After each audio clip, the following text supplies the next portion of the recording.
ജില്ലയിലെ ആദ്യ വായനശാല 110 വയസ്സിന്റെ നിറവിൽ ദേവികുളത്തെ ശ്രീമൂലം ക്ലബ്ബ് ആർട്സ് ലൈബ്രറിയാണ് ഒരു നൂറ്റാണ്ടിലധികമായി അക്ഷരവെളിച്ചമായി നിലകൊള്ളുന്നത്. 1915 ശ്രീമൂലം ക്ലബ്ബ് ആൻഡ് വായനശാല സ്ഥാപിക്കപ്പെട്ടത്.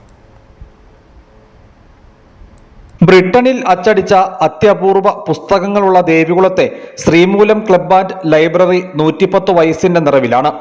ഇടുക്കി ജില്ലയിലെ ആദ്യ വായനശാലയാണിത്. തിരുവിതാംകൂർ ഭരിച്ചിരുന്ന ശ്രീമൂലം തിരുനാൾ മഹാരാജാവിന്റെ ജന്മദിനത്തോടനുബന്ധിച്ച് അദ്ദേഹത്തിന്റെ ദേവികുളത്തെ വേനൽക്കാല വസതിക്ക് സമീപത്തായി അനുവദിച്ച 50 സെന്റ് സ്ഥലത്താണ് 1915 ശ്രീമൂലം ക്ലബ്ബ് ആൻഡ് വായനശാല സ്ഥാപിച്ചത്.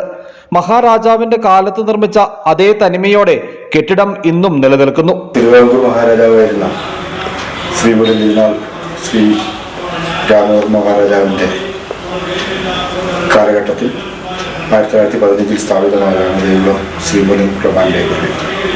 ബഹുമാനപ്പെട്ട മഹാരാജാവിൻ്റെ 56ാമത് ജന്മദിനാഘോഷത്തോടനുബന്ധിച്ച് അദ്ദേഹത്തിൻ്റെ ഒരു പ്രതിമ സ്ഥാപിക്കണം എന്നതായിരുന്നു ദേവികുളം നിവാസികളുടെ ആഗ്രഹം. എന്നാൽ അദ്ദേഹം അതിനെ നിരുത്സാഹപ്പെടുത്തുകയും നാട്ടുകാർക്ക് ഒന്നിച്ചു കൂടുവാൻ വേണ്ടി അതുപോലെ തന്നെ വായിക്കുന്നതിനും ഉള്ള സൗകര്യം ഏർപ്പെടുത്തുന്നതിന് വേണ്ടി ഒരു ഗ്രന്ഥശാലയും ഹാളും സ്ഥാപിക്കണമെന്ന് അദ്ദേഹം നിർദ്ദേശിച്ചു.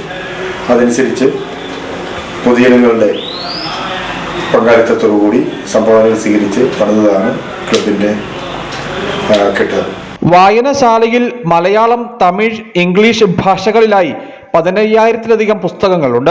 1700-കളിൽ ബ്രിട്ടനിൽ അച്ചടിച്ച അപൂർവങ്ങളായ പുസ്തകങ്ങളാണ് വായനശാലയിലുള്ളത്. കേരള സ്റ്റേറ്റ് ലൈബ്രറി കൗൺസിലിൽ അഫിലിയേറ്റ് ചെയ്തിട്ടുള്ള എ ഗ്രേഡ് വായനശാലയാണിത്.